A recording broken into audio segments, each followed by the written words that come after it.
Police अधीक्षक राजनांदगांव संतोष सिंह के निर्देश में लगातार अभियान चला के संदिग्ध गाड़ी के चेकिंग करे जावत है।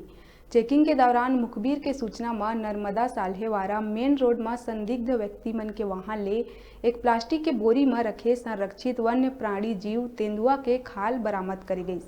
बता दन 4 लाख के तेंदुआ के खाल तस्करी करैया 3 आरोपी ला गिरफ्तार करे गए और 2 आरोपी फरार है।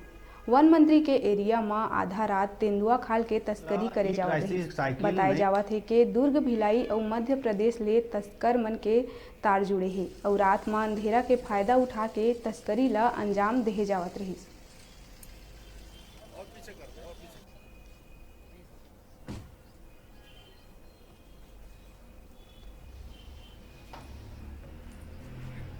उनको मुखबिर सूचना प्राप्त हुई कि कुछ लोग CG04 DK 5700 में कुछ अवैध प्रतिबंधित चीजें हैं, जैसे कि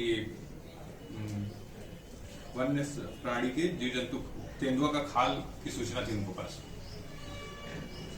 चेक पॉइंट पे उन्होंने चेकिंग की CG04 DK 5700 पे, जहां पे 3 व्यक्तियों के पास से ये चीज बरामद हुई है, जिसे विधिवत जब्ती कर फॉरेस्ट विभाग को अग्रिम कार्रवाई हेतु सुपुर्द किया जा रहा है। कितने अपराधी है इसमें? अभी 3 हैं, कुछ और की भी सूचना जो भागने की खबर है उनकी पतासाजी की जा रही है। सर, ऐसा मालूम हो रहा है कि वहाँ पर लंबे समय से वन्य जीवों का चल रहा है सर तस्करी इसके लिए हम फॉरेस्ट विभाग के साथ लगातार संपर्क में है और मल्टीपल चेक पॉइंट्स लगाए हुए हैं, जहाँ पे इस तरह की चीजों की चेकिंग की जा रही है। हमारे वनोपन जांच नाका जो रेगाखान में है, सालेवाला रेंज के अंतर्गत आता है, वहाँ पुलिस के द्वारा उनको सूचना मिला था, तो हमारे स्टाफ भी वहाँ मौजूद थे और संयुक्त एक अभियान था, उनका भी था अभियान और हम लोगों का भी था।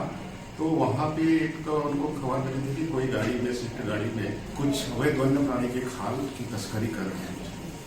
तो उसके आधार पे पुलिस वाले भी और वन विभाग के लोग, हमारे अधिकारी सभी लोग मौजूद थे। उसी दरमियान एक गाड़ी आई रात को, तो उसमें 5 लोग थे, जिसमें से 2 लोग तो फरार हो गए। तो उसके बाद जब्ती करके उसके नियमानुसार कार्यवाही करते हुए थाना में लेके गए।